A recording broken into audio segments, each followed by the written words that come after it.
नमस्कार, ये रेडियो जागो 90.4 एफएम है।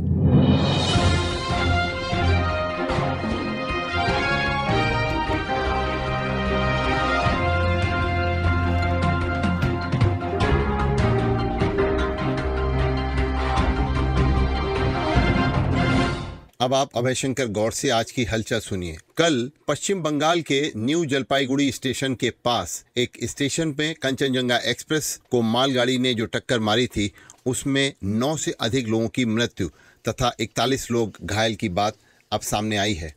और ये घटना इतनी भीषण थी कि इसमें अभी भी लगातार ये अंदेशा चल रहा है कि घायलों की संख्या बढ़ सकती है। तो दार्जिलिंग जिले में कंचनजंगा एक्सप्रेस के साथ हुई एक मालगाड़ी की टक्कर में, जिसमें इन 9 लोगों से ज्यादा लोग मरे हैं और 40-41 लोगों से ज्यादा घायल हुए हैं। करीब 1 साल पहले ऐसी ही दुर्घटना उड़ीसा के कोरोमंडल एक्सप्रेस हादसे में हुई थी और वो उसकी यादें अभी भी ताजा हैं। और इसी प्रकार की एक घटना आज से कई साल पहले 1997 में हरदोई के मसीत रेलवे स्टेशन के पास हुई थी, जिसमें काशी विश्वनाथ एक्सप्रेस ट्रेन पर पीछे से जनता एक्सप्रेस ने टक्कर मारी थी और इसमें 52 लोग मरे थे और कई लोग घायल हुए थे। तो आज रेलवे सुरक्षा की जरूरतों को, इन सब घटनाओं का हम जिक्र इसलिए कर रहे हैं कि आज फिर रेखांकित किया जा रहा है कि रेलवे सुरक्षा में कितनी आवश्यकताएं हैं। तो आज ये जो दुर्घटना कल हुई, उसके कारणों को अगर देखा जाए, मुख्य रूप से सिग्नलों की गड़बड़ी होती है, उसकी वजह से दुर्घटनाएं हुई है और मानवीय त्रुटि भी इसमें शामिल रहती है। तो सियालदह जाने वाली कंचनजंगा एक्सप्रेस कल सोमवार को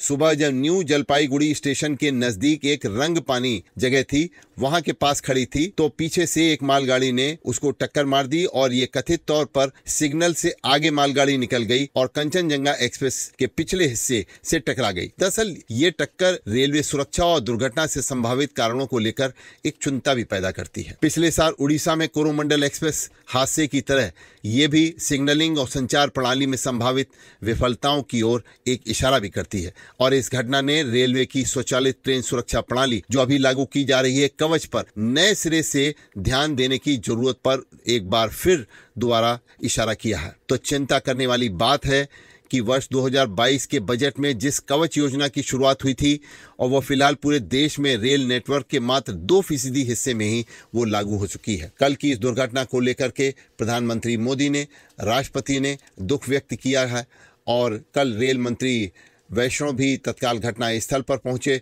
और उन्होंने जाकर के राहत कार्यों का जायजा भी लिया। अब बात करते हैं इस समय नीट परीक्षा को लेकर के। तो नीट परीक्षा में जो अनियमितताएं हैं, उससे जो भावी हमारे डॉक्टर बनने वाले छात्र छात्राएं हैं, उनके कैरियर को लेकर के काफी चिंता लोगों में जागी है। और एक बार फिर सुप्रीम कोर्ट ने कहा है कि ये कथित घटना को लेकर के आगे एक रणनीति बनाई जानी चाहिए कि इस तरीके की बार बार ये घटनाएं अनियमितता की नहीं होनी चाहिए। बात करते हैं लोकसभा अध्यक्ष को लेकर के। जो एनडीए के घटक दल हैं, उनके बीच में सहमत बनाने का प्रयास लगातार किया जा रहा है और आज इसी को लेकर के राजनाथ सिंह जो रक्षा मंत्री हैं सरकार के, उनके आवास पर एक एनडीए के घटक दलों के नेताओं की एक बैठक भी होने जा रही है। आज प्रधानमंत्री नरेंद्र मोदी उत्तर प्रदेश के वाराणसी में अपने लोकसभा क्षेत्र में पहुंच रहे हैं और यह तीसरी बार प्रधानमंत्री बनने के बाद नरेंद्र मोदी की पहली वाराणसी यात्रा होगी। आज वो एक बड़ी घोषणा भी करने जा रहे हैं, बड़ी योजना को भी लागू करने जा रहे हैं। तो किसानों की जो सम्मान निधि है, उसकी 17वीं किस्त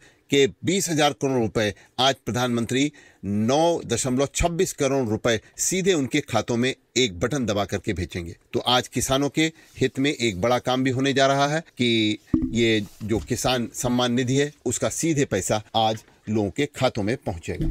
इस समय गर्मी का हाई अलर्ट पूरे उत्तर भारत के सभी राज्यों में जारी है और भीषण गर्मी से लोगों जो हैं इस समय बहुत ही ज़्यादा परेशान हैं। 5 दिन का एक बार फिर आगे आने वाले 5 दिन गर्मी ऐसी बने रहेगी, इसका एक बार फिर मौसम विभाग ने अलर्ट जारी किया गया है और उत्तर और पूर्वी भारत के अधिकांश राज्यों को अगले 5 दिनों तक गर्मी से राहत नहीं मिलने की आशा है।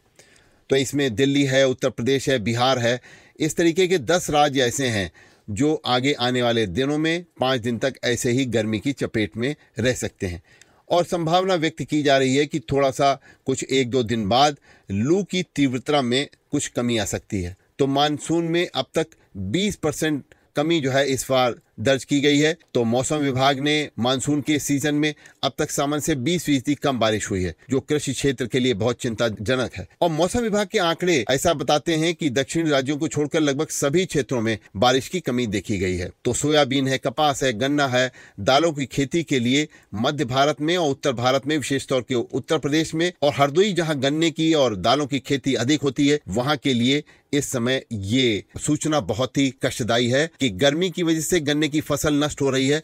किसान बहुत प्रयास कर रहे हैं पानी लगा करके इसको बचाने का, फिर भी ये किसानों का जो प्रयास है वो उतना सफल नहीं हो पा रहा है। कल हरदोई जिले में परसों की तुलना में तापमान अधिक रहा। परसों 45.5 डिग्री था, तो कल जो है वो 46 डिग्री रहा। इस तरीके से लगातार तापमान जो बढ़ रहा है हरदोई में, इससे यहाँ के लोग भी परेशान हैं। कल इस गर्मी में एक राहत की खबर भी आई, और वो राहत की खबर रेडियो जागो 90.4 FM की मातृ संस्था SSDS, जो कि हर साल गर्मी में लोगों को ठंडा पानी की मशीन लगाकर हरदोई शहर में ये एक पानी का परोपकार कर रही है। तो इसी दिशा में शिवशंकर डेवलपमेंट सोसाइटी द्वारा हरदोई के स्टेशन के पास में खदरा रोड पर जो माल गोदाम है, जहां पे श्रमिक विभिन्न, चाहे वो सीमेंट की बोरी हो, गेहूं और धान की बोरी हो, उसी के साथ खाद की बोरियां हो, इनका जो है लोडिंग अनलोडिंग का काम करते हैं, वहां पर पुलिस अधीक्षक केशव चंद्र गोस्वामी ने एक ठंडे पानी की मशीन समर्पित की मजदूरों को।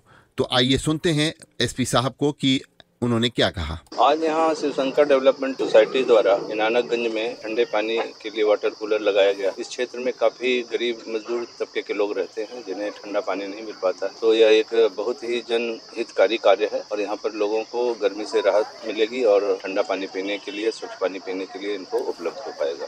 तो ऐसे गर्मी में जल ही जीवन है और पानी की एक बूंद जो है जीवन प्रदान करती है। तो आइए हरदोई के प्रसिद्ध चिकित्सक और आध्यात्मिक गुरु डॉक्टर राजेंद्र दत्त मिश्र, जो वहाँ पे इसे लोकार्पण के समय में पुलिस अधीक्षक केशव चंद्र गोस्वामी के साथ और हरदोई के नगर पालिका अध्यक्ष मधुर के साथ मौजूद रहे। तो आइए सुनते हैं डॉक्टर राजेंद्र दत्त मिश्र। आज यहाँ एक शिवशंकर डेवलपमेंट सोसाइटी की तरफ से वाटर कूलर का शुभारंभ हुआ है और ये एक ही नहीं, इस सोसाइटी के 1-2 स्थान पर, क्योंकि मैं तो प्रत्येक वर्ष इसी शुभारंभ पे जाता हूँ, 2-3 कूलर लगवाए हैं सोसाइटी ने, और जो कि बहुत ही महत्वपूर्ण चीज है जल।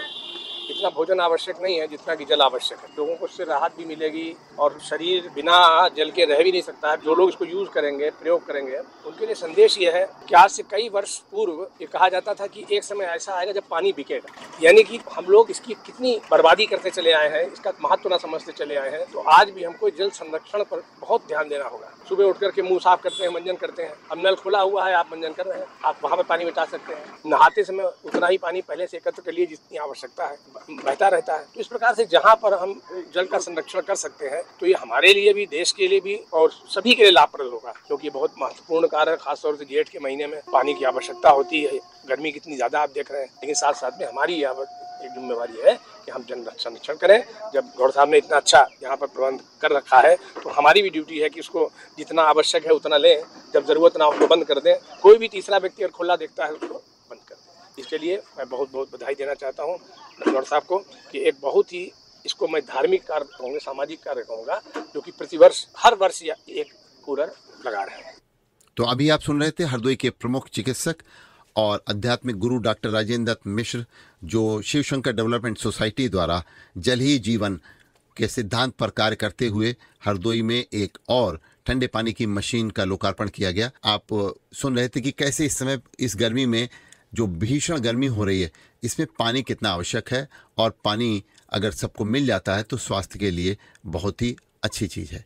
तो बात करते हैं, जो राहुल गांधी अब की बार जो लोकसभा का चुनाव 2 जगह से जीते, एक रायबरेली से भी उन्होंने जीत दर्ज की और दूसरे दक्षिण में वायनाड से भी उन्होंने जीत दर्ज की। तो अब की बार उन्होंने ये निर्णय लिया है कि केरल की वायनाड सीट को वो छोड़ेंगे, लेकिन वायनाड सीट से अब उनकी बहन प्रियंका गांधी, जो कांग्रेस की महासचिव भी हैं, वो चुनाव लड़ेंगी, ऐसा निर्णय लिया गया है। तो अभी आप सुन रहे थे अभय शंकर गौड़ से आज की हलचल। सुनते रहिए रेडियो जागो 90.4 FM।